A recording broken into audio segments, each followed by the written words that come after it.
Endotracheal tube ET tube के बारे में बात करेंगे। ईटी ट्यूब एक इमरजेंसी प्रोसीजर है।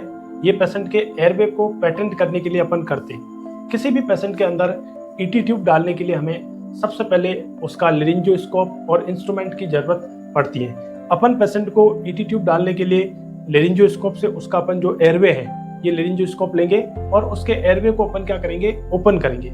और इस ईटी ट्यूब के अंदर, ये जो ईटी ट्यूब है इसके अंदर इंस्टिलेटर डालेंगे। इंस्टिलेटर के साथ में अपन पेशेंट के अंदर एडवांस करेंगे और एडवांस करते हुए पेशेंट के ट्रेकिया तक जाएंगे और ट्रेकिया के करीना वाले पार्ट पे, जहाँ से ट्रेकिया बाइफरकेट होता है, वहां तक ईटी ट्यूब का जो है टिप है वहां जाएगा। और फिर ईटी ट्यूब को अपन जो है वो क्या कर देंगे, पेशेंट के इधर जो है फिक्स कर देंगे। फिर इसको अपन ऑक्सीजन या वेंटिलेटर से अपन पेशेंट को कनेक्ट कर सकते हैं। अब देखिएगा, ईटी ट्यूब के बारे में कुछ बेसिक जो जानकारी है हर एग्जाम के अंदर और प्रैक्टिकल बेस से बहुत इंपॉर्टेंस है।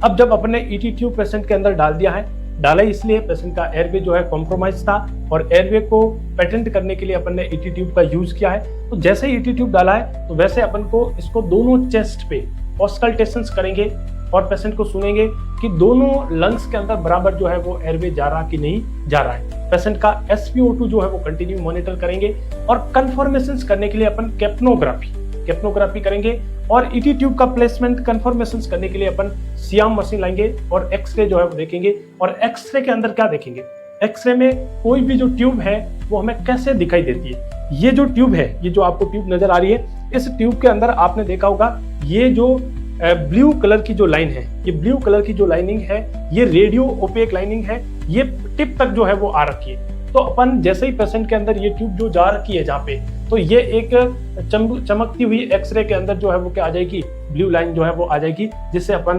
कंफर्मेशंस कर लेंगे कि भाई ट्यूब का प्लेसमेंट जो है ट्रेकिया तक ही है कि नहीं है।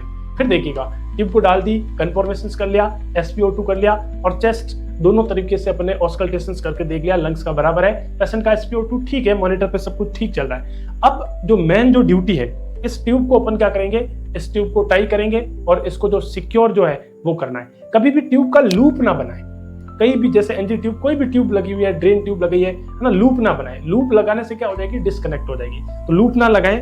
और इस ट्यूब को कंफर्मेशंस करने के लिए आपको देखना होगा, देखो बलून फुलाते हैं। ये जो पायलट है, इस पायलट के अंदर जो है अपन एयर लेंगे, एयर को लोड करेंगे, 10 ml की सिरिंज है। अब एयर लिया और एयर को लेके इस पायलट के अंदर जो है एक तरीके का लॉक सिस्टम है, इसको पुश करेंगे।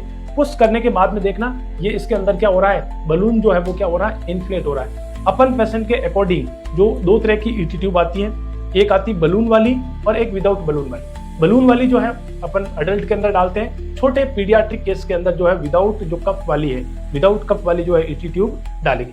अब ये क्या करती है, अब ये फिक्स करेगी। एयर डालना है ना, वाटर नहीं डालना है, NS नहीं डालना है, डिस्टिल वाटर भी कुछ भी नहीं डालना है, एयर डालते हैं। एयर डालेंगे 5 से 10 ml 15 ml जितना भी एयर रिकमेंडेशन है उसके अकॉर्डिंग आपको डालना है। तो 10 ml जो एयर है वो अपन ने 10 से 15 ml जो है एयर ली है, बलून को इन्फ्लेट किया, ये उसको क्या करता है, फिक्स करता है। देखिएगा, ये जैसे ट्रेकिया में जाएगा, ये यहाँ से ट्रेकिया क्या करेगा, यहाँ से ट्रेकिया जो है वो क्या करेगा, इरिटेशंस करेगा।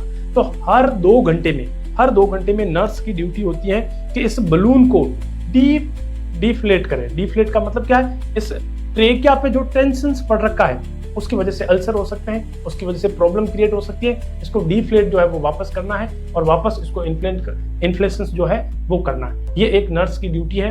हर जिसको ईटी ट्यूब डाली हुई है उसका ईटी ट्यूब का कंफर्मेशंस करना है, मॉनिटरिंग करना है और पेशेंट को फुल जो ऑब्जर्वेशंस करना है।